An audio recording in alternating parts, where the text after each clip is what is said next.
অন্তর্বর্তীকালীন এই প্রতিবেদনে প্রায় 1850 অভিযোগ বিশ্লেষণের মধ্য থেকে 253 জন গুমের শিকার ব্যক্তির তথ্য উপস্থাপন করা হয়েছে।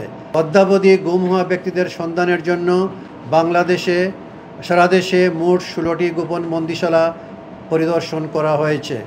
কমিশনে দাখিলকৃত অভিযোগসমূহ বিশ্লেষণে দেখা যায় যে গুমের শিকার ভিকটিমের সম্ভাব্য 4 পরিণতি হয়। 1. তাকে হত্যা করা হয়, বা 2. তাকে বিচারের আগেই মিডিয়ার সামনে উপস্থাপন করে সাধারণত জঙ্গি তকমা দিয়ে বাংলাদেশেই বিচারাধীন বা নতুন ফৌজদারি মামলায় গ্রেফতার দেখানো হয়, বা 3. তাকে সীমান্ত পাড়ি দিয়ে ভারতে পাঠিয়ে দিয়ে ভারতের আইন শৃঙ্খলা রক্ষাকারী বাহিনীর মাধ্যমে গ্রেফতারের ব্যবস্থা করা হয়, অথবা 4. ভাগ্য সুপ্রসন্ন হলে অল্প সংখ্যক ক্ষেত্রে মামলা না দিয়ে ছেড়ে দেওয়া হয়। প্রতিবেদনে আমরা তুলে ধরেছি যে বিগত কর্তৃত্ববাদী সরকারের আমলে বাংলাদেশে বিরোধী রাজনৈতিক শক্তি ও ভিন্ন মতাবলম্বীদের বিরুদ্ধে পদ্ধতিগত দমননীতির অংশ হিসাবে গুমকে হাতিয়ার হিসাবে ব্যবহার করা হয়েছে। 5 আগস্ট 2024-এর রাজনৈতিক পট পরিবর্তনের পরেও বহু অপরাধী ও তাদের শুভাকাঙ্ক্ষীরা রাষ্ট্রীয় ক্ষমতার কেন্দ্রে তাদের অবস্থানে থাকায় অনেক জোরালো প্রমাণ ও নিদর্শন ধ্বংস, অনেক ক্ষেত্রে প্রাতিষ্ঠানিক অসহযোগিতা, সাক্ষীদের ভয়ভীতি প্রদর্শন সহ নানারকম ভীতিকর ও আতঙ্কজনক পরিবেশ সৃষ্টি হয়েছে। বহু ভুক্তভোগী জীবনের ঝুঁকি নিয়ে তাদের অভিযোগ ও অভিজ্ঞতা জানিয়েছেন। দেশীয় ও আন্তর্জাতিক গণমাধ্যমে বিস্তারিতভাবে সে কাহিনী তুলে ধরেছেন। গোপন আটক কেন্দ্রের অস্তিত্ব এখন আর অস্বীকার করার কোনো উপায় নেই। এমনকি মাননীয় প্রধান উপদেষ্টা কিছু আটক কেন্দ্র পরিদর্শন করেছেন এবং সেখানে ভুক্তভোগীদের বক্তব্য শুনেছেন, যা মিডিয়ার মাধ্যমে সারা বিশ্বের মানুষ দেখেছে। অদ্যাবধি গুম হওয়া ব্যক্তিদের সন্ধানের জন্য সারা দেশে মোট 16টি গোপন বন্দিশালা পরিদর্শন করা হয়েছে।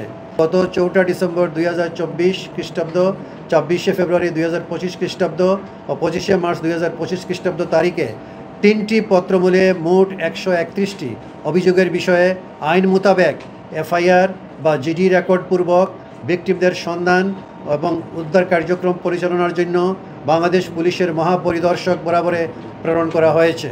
অন্তর্বর্তীকালীন এই প্রতিবেদনে প্রায় 1850 অভিযোগ বিশ্লেষণের মধ্য থেকে 253 জন গুমের শিকার ব্যক্তির তথ্য উপস্থাপন করা হয়েছে, যাদের 3টি বৈশিষ্ট্য রয়েছে। 1. নিখোঁজ হওয়ার সময়ে তাদের নিকটাত্মীয়ের দায়ের করা সাধারণ ডায়েরি, ফৌজদারি মামলা, গুম থাকা অবস্থায় সংবাদ প্রতিবেদনের মতো সমসাময়িক প্রমাণ রয়েছে। শুধুমাত্র এই 253 জন সমসাময়িক প্রমাণ দাখিল করতে সক্ষম হয়েছেন, বাকিরা হননি, কারণ তখন এসব ক্ষেত্রে জিডি করতে গেলে জিডি নেওয়া হতো না। 2. গুম অবস্থা থেকে ফেরতের সময় তাদের সন্ত্রাসবিরোধী মামলাসহ বিভিন্ন মামলায় গ্রেফতার দেখানো হয়, অর্থাৎ রাষ্ট্রীয় কোনো একটি সংস্থা স্বীকার করে নেয় যে ব্যক্তিটি তাদের হেফাজতে আছে। 3. এই ভিকটিমরা জীবিত আছেন, তাই তারা কমিশনকে জানাতে পেরেছেন যে তারা রাষ্ট্রীয় হেফাজতে গোপন আটক কেন্দ্রে বন্দী ছিলেন। এই 253 জন ব্যক্তিকে গুম করার মুহূর্তে, গুমকালীন সময়ে এবং গুম থেকে ফেরত আসার মুহূর্তে 3টি পর্যায়ে অকাট্য প্রমাণাদি পাওয়া যাচ্ছে। আমাদের কাছে 253 জন মানুষের একটি তথ্যভিত্তিক দলিল বা ডাটাবেস আছে, যারা দেশের বিভিন্ন প্রান্ত থেকে এবং 1 দশকেরও বেশি সময় ধরে একে অপরের থেকে বিচ্ছিন্ন থেকেও অত্যন্ত সাদৃশ্যপূর্ণ অভিজ্ঞতার কথা বলেছেন। এমন ঘটনা কাকতালীয় হওয়া সম্ভব নয়। এমনকি হাতে গোনা কিছু অবাধ্য কর্মকর্তার বিচ্ছিন্ন অপরাধ হতে পারে না।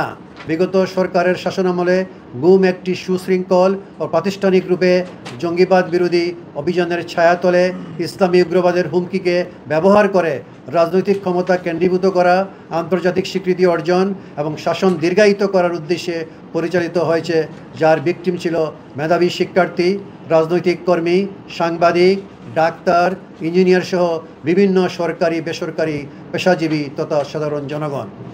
এ প্রক্রিয়ায় তারা ফৌজদারি বিচার ব্যবস্থাকে অস্ত্র বানিয়েছে, আইন প্রয়োগকারী সংস্থা ও নিরাপত্তা বাহিনীকে রাজনৈতিক প্রভাবাধীন করেছে এবং নির্যাতন ও গোপন আটকের সংস্কৃতি প্রাতিষ্ঠানিকভাবে চালু করেছে।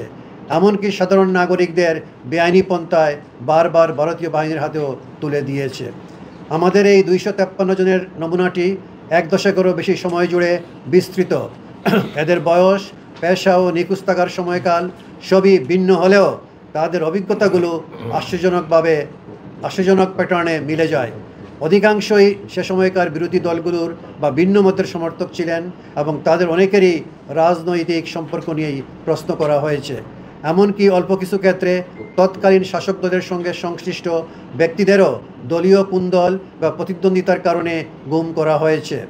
আমাদের প্রতিবেদনে সন্ত্রাস বিরোধী ট্রাইব্যুনালের তথ্য প্রমাণ বিশ্লেষণ করে আমরা দেখিয়েছি যে মামলার সংখ্যা হ্রাস বৃদ্ধির ক্ষেত্রে নিরপেক্ষতা নয়, বরং রাজনৈতিক ও পারফরম্যান্স ইন্ডিকেটর ভিত্তিক বিবেচনা কাজ করেছে।